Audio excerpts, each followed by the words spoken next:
Reto est guidé par une femme dans une pièce technologiquement avancée, le garçon confus la suit jusqu'à une pièce isolée avec une fenêtre à double face. La fille révèle alors l'autre côté de la fenêtre, remplie de femmes déshabillées et désespérées, toutes prêtes à s'accoupler avec Reto. Nous sommes en 2040 et le monde est technologiquement avancé au-delà de tout, seuls les gens qui veulent travailler vont au travail, sinon ils peuvent se détendre. L'IA a pris le contrôle du monde en termes d'emploi. Reto est un garçon ordinaire qui poursuit des études de médecine dans l'espoir de devenir médecin, mais il est lui-même rongé par une maladie. Une maladie qui n'a pas encore de remède, mais il peut survivre en utilisant la technologie du sommeil froid, ou comme on l'appelle l'hibernation. Tant que le remède à la maladie n'aura pas été créé, Reto dormira en attendant le remède. Le dernier jour, Reto décide d'avouer ses sentiments à Erisa, son amour de longue date. Il semble avoir de sérieux problèmes d'engagement et a attendu jusqu'au dernier jour. Erisa ne peut pas donner sa réponse, mais Reto s'en fiche, il ne peut pas lui demander de l'attendre pendant 5 ans de toute façon. Reto se rend ensuite au cabinet du médecin où il sera endormi, aux côtés de son grand frère Ryu et de sa petite sœur Mahiru, les deux seuls membres de sa famille encore en vie. Erisa arrive également, ce qui prouve qu'elle l'aime bien après tout. C'est un soulagement pour un homme qui va passer les 5 prochaines années en mode Captain America.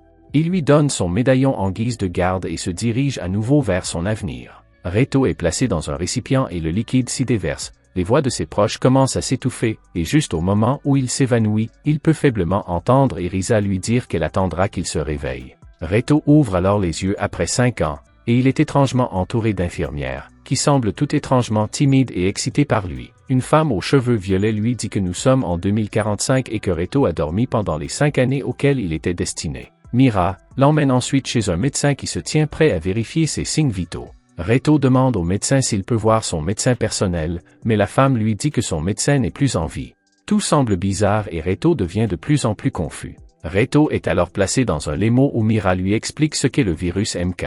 Un virus tellement plus mortel que le corona qui a tué toutes les victimes en seulement 3 jours d'infection. Même aujourd'hui, il n'y a pas de remède, la moitié de la population mondiale a disparu. Mira ouvre l'un des stores de la fenêtre et lui montre comment la société, autrefois technologiquement avancée, s'est effondrée. Reto pense qu'il s'agit d'une blague de mauvais goût, d'une farce, et il se précipite dehors en sautant de la voiture pour voir par lui-même. Ce qu'il voit le choque, il n'y a plus un seul homme, tout le monde est une femme et le monde n'a plus rien à voir avec ce qu'il était avant. La société est tombée dans le chaos. Mira et ses gardes se jettent sur Reto pour le protéger de la horde de femmes qui l'entourent. Une folle voit Reto et se jette sur lui, heureusement elle est maîtrisée sur le champ. Mira explique qu'il y a 4 ans, le virus MK, Male Killer Virus, est apparu et a anéanti la population masculine, à l'exception de lui et de 4 autres hommes immunisés qui ont été congelés de la même façon, et qu'ils sont obligés d'avoir des enfants pour sauver l'humanité de l'extinction. L'histoire semble tirée d'un roman de science-fiction, mais c'est la vérité, Reto fait partie d'un harem, qu'il le veuille ou non. Cependant, Reto est catégorique, il ne veut pas coucher avec des centaines de femmes juste pour avoir des enfants avec elles, au fond, il est toujours loyal envers Erisa. Pour convaincre Reto, Mira fait appel à sa sœur Mahiru. Mahiru arrive et explique que leur frère Ryu a contracté le virus et a dû être congelé pour sauver sa vie. Elle explique également qu'Erisa, qui était activement impliquée dans la recherche d'un remède contre le virus MK, a également disparu depuis 3 ans. Reto est désemparé et il appelle même Erisa. Mais si c'était si simple, Erisa était vraiment perdue. Ce soir-là, Reto réalise à quel point les femmes sont sérieuses lorsque Mira arrive dans sa chambre et commence à se déshabiller devant lui pour lui demander sa semence. Reto l'arrête à mi-chemin et la renvoie, mais les choses vont devenir de plus en plus sérieuses à partir de maintenant. Reto élabore un plan. Le lendemain, lorsque Mira l'emmène voir le catalogue des femmes qu'il pourrait choisir et féconder, Reto lui demande un mois de délai pour trouver Erisa. Il lui dit que s'il y a quelqu'un avec qui il finira par sortir, ce sera Erisa et personne d'autre. Mira est d'accord, mais jusqu'à ce qu'Erisa soit retrouvée, elle enverra une fille différente dans sa chambre chaque soir, pour qu'elle le séduise et l'oblige à les féconder. Cela n'a pas d'importance s'il ne le fait pas, mais elle continuera à lui envoyer des filles de toute façon. Ailleurs dans le même établissement se trouve un autre homme, qu'ils appellent le numéro 1 mais qui s'appelle Kiji Ino. Il est l'un des autres hommes immunisés contre le virus MK et a été le premier à être réveillé du sommeil froid. Contrairement à Reto, Kyoji profite de sa vie dans ce nouveau monde, il profite pleinement de sa virilité et couche avec 10 femmes par jour ou même plus qui sait, il a même le choix de coucher avec des actrices littéraires. Ce type vit son rêve. Reto, quant à lui, termine son repas et retourne dans sa chambre, où il rencontre Kyoji. Reto est vraiment mal à l'aise de voir à quel point Kyoji est franc et calme face à tout ce qui se passe, tandis que Kyoji n'arrive pas à croire que Reto est stupide de ne pas avoir saisi l'opportunité qui s'offre à lui. Les deux hommes se séparent mal à l'aise et Reto atteint finalement sa chambre et décide de prendre une douche pour se calmer et digérer tout ce qui s'est passé. Malheureusement pour lui, la femme que Mira avait promis d'envoyer à Akane arrive toute nue dans la douche à côté de Reto et tente de le séduire comme Mira l'avait promis. Elle s'en sort plutôt bien, mais Reta finit par échouer à cause de la pression. Lorsqu'il se réveille, Akane est là près du canapé, ivre, et sur son lit se trouve une autre petite femme. Une fille? Elle a l'air vraiment jeune. Elle s'appelle Sui, et Sui et Akane vont rester avec lui pour le reste de la journée. Cette nuit-là, il dort à contre-cœur avec Akane et Sui Yamada, car Mira a changé d'avis et les a assignés à lui au lieu d'envoyer des filles au hasard tous les soirs. L'une d'entre elles était son garde du corps et l'autre son infirmière, nous verrons bien qui est qui. Le lendemain, Reto, Mira, Akane et Sui examinent l'ancien laboratoire d'Elisa à la recherche d'indices sur l'endroit où elle a pu disparaître. Reto réussit à faire transporter les affaires d'Elisa dans sa chambre pour les examiner. Une femme étrange, tapie dans l'ombre, parvient à libérer un ours littéral dans les locaux. L'ours s'approche du groupe pour l'attaquer et Reto saute rapidement pour sauver Sui alors que l'ours se dirige vers elle. Il s'avère que la petite fille était en fait son garde du corps et qu'elle a littéralement mis fin à la vie de l'ours d'un seul coup de pied à la tête. Quelle surprise! Lorsque Reto apprend qu'Elisa travaillait sur un remède contre le virus MK avant de disparaître mystérieusement, il décide de terminer son travail et apparaît aux informations pour faire part de son objectif. Il s'agit d'une initiative audacieuse, car comme il est une denrée rare à ce stade, en tant qu'homme, il aurait beaucoup d'ennuis à cause de cela. Reto trouve un message enregistré dans le vieil ours en peluche d'Elisa, comme c'est pratique, où elle révèle que le virus MK est en fait une arme biologique fabriquée par l'homme. Bien qu'il connaisse ce méga secret, Reto décide de le garder pour lui. Il confie cependant à Mira qu'elle ressemble à Elisa et s'excuse de ne pas faire de bébé, mais elle lui répond que la meilleure solution est de travailler sur un remède. Pendant ce temps, un conseil de femmes se réunit.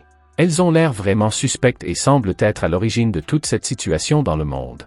Le conseil considère Reto comme une menace pour leur pouvoir et décide qu'il est temps de faire revivre un autre homme. Nous sommes alors ramenés une fois de plus en 2040. L'époque où la vie était plutôt normale. Shota est un lycéen introverti qui est victime de brimades de la part de tous les élèves de son établissement parce qu'il a des goûts différents en matière de musique et de vie. Les brimades qu'il subit sont incessantes, pratiquement partout où il va, il est tourmenté par ses tyrans. En particulier Takamatsu et sa petite amie, Erisa, qui prennent un malin plaisir à torturer le pauvre Shota. Ses seuls alliés sont sa sœur Mayu et son professeur de musique Yuzuki Ani. Tout comme Reto, Shota contracte la maladie en 2040 et finit par sombrer dans le même sommeil glacial. 5 ans plus tard, Shota se réveille dans ce nouveau monde sans homme et est assisté par une femme nommée Karen. Karen lui parle du virus MK et de ses effets sur le monde, ce à quoi Shota réagit étonnamment bien.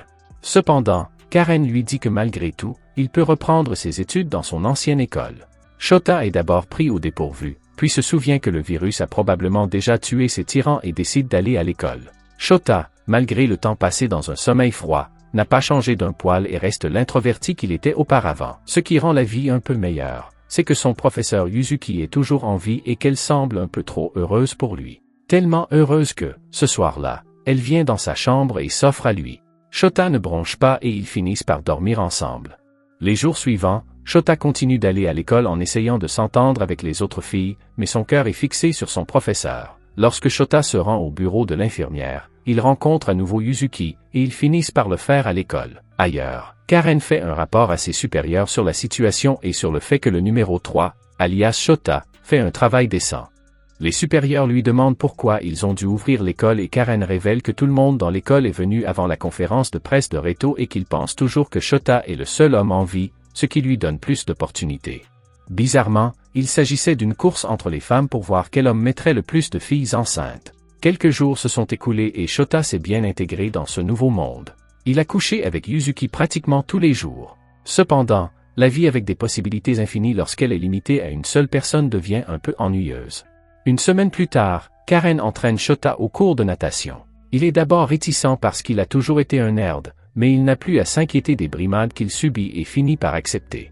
Ce soir-là, Natsu Ishige, l'un de ses camarades de classe appartenant à une famille très riche, est désigné comme son colocataire temporaire. Karen lui dit que c'est à cause d'une climatisation défectueuse, mais nous savons tous que ce n'est qu'un autre stratagème pour séduire Shota. Natsu semble un peu trop riche, Elle ne sait même pas comment se changer et demande à Shota de l'aider. Le pauvre homme n'a de sentiments que pour son professeur, mais il finit tout de même par aider la jeune fille. Les problèmes de Shota ne cessent de croître et il appelle l'enseignante pour lui demander si elle se sentait mal que d'autres filles s'intéressent aussi à lui. Yuzuki lui dit de ne pas s'inquiéter, qu'il appartient à tout le monde et qu'elle ne se sent pas mal à ce sujet. C'est tout ce que Shota voulait entendre. Cette nuit-là, Natsu vient dans le lit de Shota pour lui expliquer qu'elle ne pouvait pas dormir seule et lui avoue que son père lui avait fait faire un mariage arrangé avec un homme beaucoup plus âgé qu'elle, jusqu'à ce qu'ils soient tous les deux tués par le virus MK. De fil en aiguille, ils finissent par coucher ensemble. Lorsque Yuzuki revient enfin, Shota avoue qu'il a couché avec Ishige et implore son pardon, mais elle dit que tout le monde le sait et qu'il appartient à tout le monde. Cela semble étrange à Shota, mais en fait, c'est ce que tout lui fait ressentir. Presque tout le monde essaie toujours de lui faire plaisir et rien de mal ne lui arrive jamais. Quelque chose ne va pas. Il confronte Karen et exige des réponses. Tout cela n'était-il qu'une vaste expérience? N'était-il qu'un rat de laboratoire? Karen s'amuse de ce que Shota ait été assez intelligent pour comprendre en quelques jours. Elle l'emmène devant la classe et lui dit qu'elle a rouvert son ancienne école pour le mettre à l'aise afin qu'il s'accouple et repeuple la planète. Pour prouver que toutes les filles étaient pour lui, elle leur demande de se déshabiller et elle s'exécute. Ailleurs, le conseil de femmes louches du Japon décide que puisque le numéro 2 aka Shota ne s'accouple avec personne, Mira ne fait pas bien son travail et décide de la démettre de son poste d'accompagnatrice. Alors qu'il reste moins d'un mois à Reto pour mettre au point le remède avant de devoir s'accoupler, la situation à l'intérieur de l'établissement devient de plus en plus intense. Il est très occupé par ses recherches, mais il n'a fait aucun progrès dans la lutte contre le virus. Frustré, il sort du bureau et tombe sur Maria Kuroda, qui court partout sans rien d'autre que sa blouse de laboratoire. Ils tombent tous les deux l'un sur l'autre d'une manière très maladroite, ce qui est vu par Rei Katajiri, la nouvelle assistante de Reto. Katajiri, contrairement à toutes les autres femmes de l'anime, semble vraiment hostile envers Reto.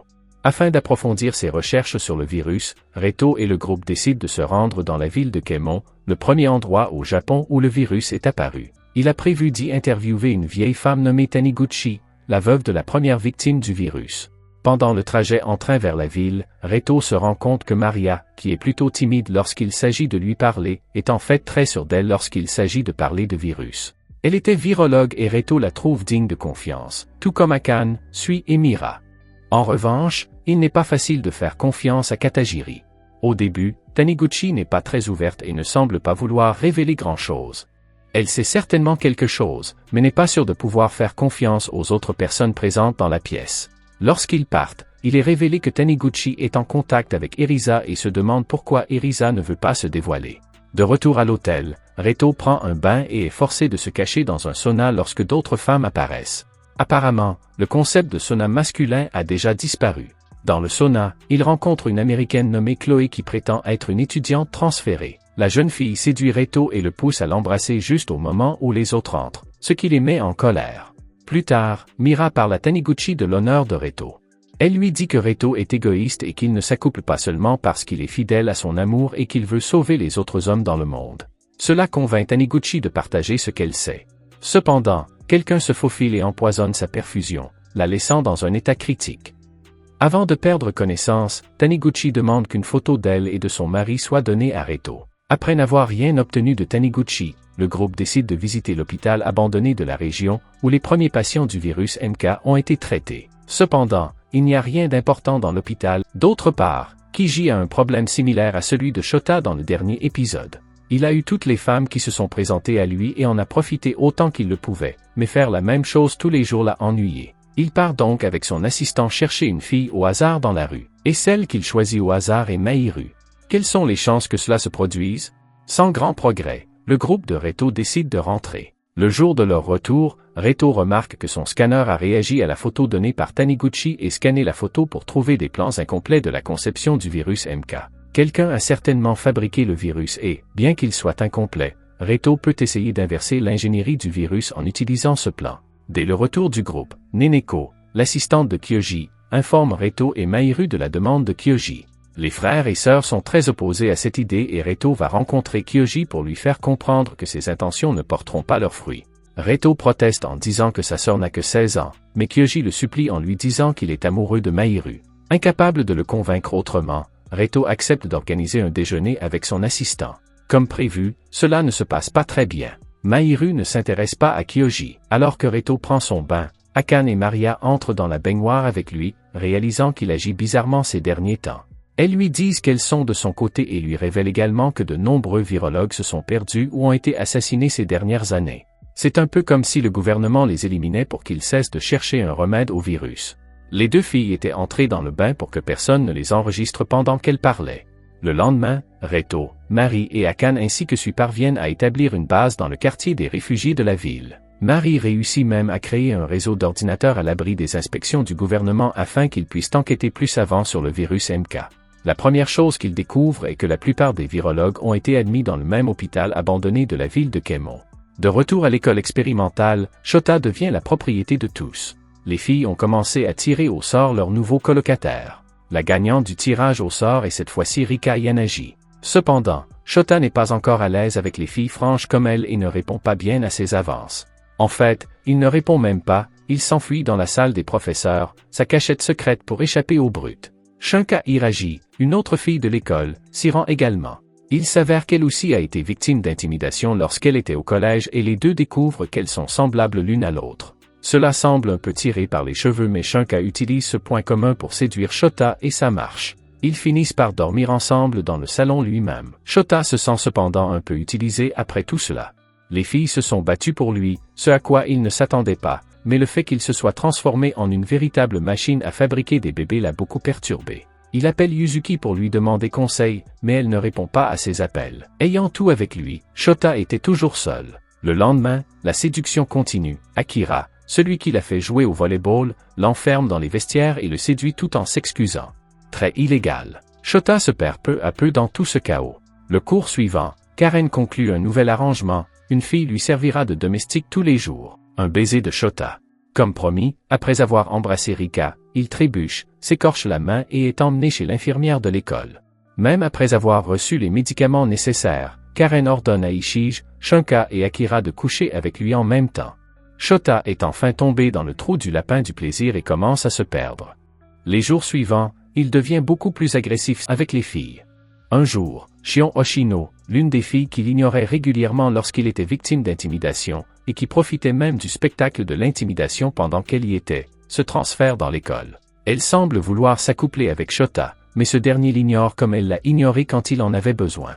Shota est furieux qu'elle soit entrée dans son paradis, mais Karen explique que Shion a essayé de devenir actrice, mais qu'à cause du virus MK, elle ne peut obtenir un rôle que si elle s'accouple avec Shota. Elle ne pouvait pas la tourmenter ou faire quoi que ce soit avec elle, elle était à sa merci. Toujours en colère parce qu'elle l'a ignorée, il l'humilie en la forçant à venir en classe en sous-vêtements avant de s'accoupler avec elle en public. Il fait regarder à quelques-unes de ses copines qu'il s'accouple avec elle sur le toit, dans la position la plus inconfortable possible. Bien que cela soit assez brutal pour un introverti comme Shota, cela lui donne une autre idée diabolique. Shota demande à Karen de trouver quelqu'un et de la lui amener.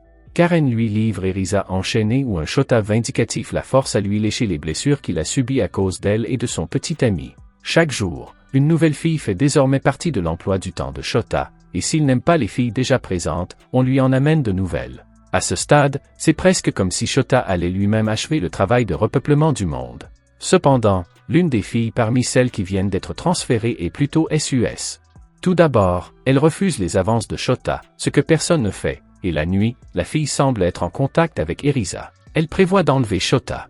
De leur côté, Reto et sa bande décident de retourner dans l'hôpital abandonné pour obtenir plus d'indices sur Erisa et le virus MK.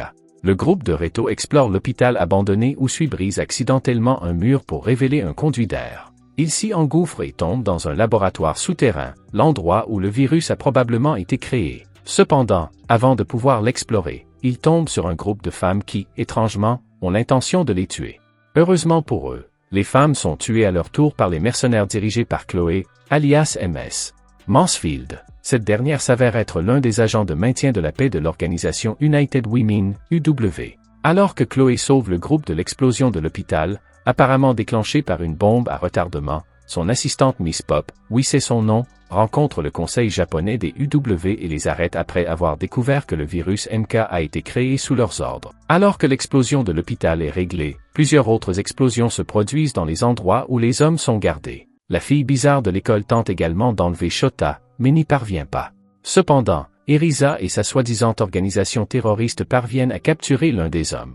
Numéro 4. Shota, qui a été blessé dans l'explosion, se réveille à l'hôpital où Karen explique que les terroristes ont essayé de le kidnapper, sans succès. Shota semble s'être lassée de sa routine quotidienne et lui demande pourquoi elle ne couche pas avec lui. Karen lui répond qu'elle le fera s'il le souhaite, mais qu'elle a besoin de son aide pour régner sur le monde. Shota accepte de l'aider. Le groupe de Chloé prend le contrôle du Japon et ordonne à Kyoji d'arrêter de s'accoupler jusqu'à ce que les terroristes soient éliminés. Cela met certainement l'homme en colère, mais sérieusement, que peut faire un homme contre 1 milliard de femmes? Elisa et l'organisation terroriste piratent les ondes de la chaîne de télévision mondiale et révèlent que leur groupe s'appelle Izanami et qu'il ne s'agit pas de terroristes mais d'un groupe de rebelles contre l'UW. Ils affirment que tous les dirigeants du monde ont créé le virus pour éliminer les hommes et créer un monde uniquement composé de femmes, et qu'Izanami a pour but de sauver les hommes. Les dirigeants de l'UW travaillaient à la création d'humains sans hommes et dès que cela se produira, les hommes seront tous tués, c'est pourquoi il fallait arrêter l'UW. Ils exigent que tous les hommes en stase et ceux qui sont réveillés leur soient remis. Après la diffusion, le groupe de Reto décide qu'on ne peut pas faire confiance à Chloé et qu'ils doivent s'échapper. Ils se précipitent dans la chambre de Reto pour rassembler quelques affaires, mais la chambre est déjà occupée par Shota, qui semble avoir subi une chirurgie plastique, et Karen, qui s'avère être une vraie Karen. Je ne peux pas la supporter en ce moment. Dans un flashback, il est révélé que Karen a pratiqué une intervention sur Shota pour le rendre un peu plus vieux et qu'il n'a plus besoin de lunettes. Pendant ce temps, Reto rencontre Mira et la pousse à s'échapper avec eux, mais elle n'acceptera que s'il s'accouple avec elle, ce qu'il refuse. Soudain, Madame Pop les arrête. Alors qu'ils avaient prévu d'emmener Reto au Japon, disant qu'il serait emmené en Amérique, mais Rhea et Maria l'assomment et il s'enfuit chez les amis réfugiés de Mahiru. De retour au siège de l'UW, Shota et Karen concluent un accord avec Chloé pour permettre à Shota de continuer à s'accoupler et faire de Karen la souveraine du Japon. Le groupe de Reto embarque ensuite sur un bateau appartenant à Izanami qui se dirige vers Taïwan, mais Rhea et Mira restent sur place et sont arrêtés. Le bateau accoste et Reto retrouve enfin Erisa. Si vous appréciez la série, n'oubliez pas de laisser un commentaire et un like pour aider la chaîne. Merci d'avoir regardé.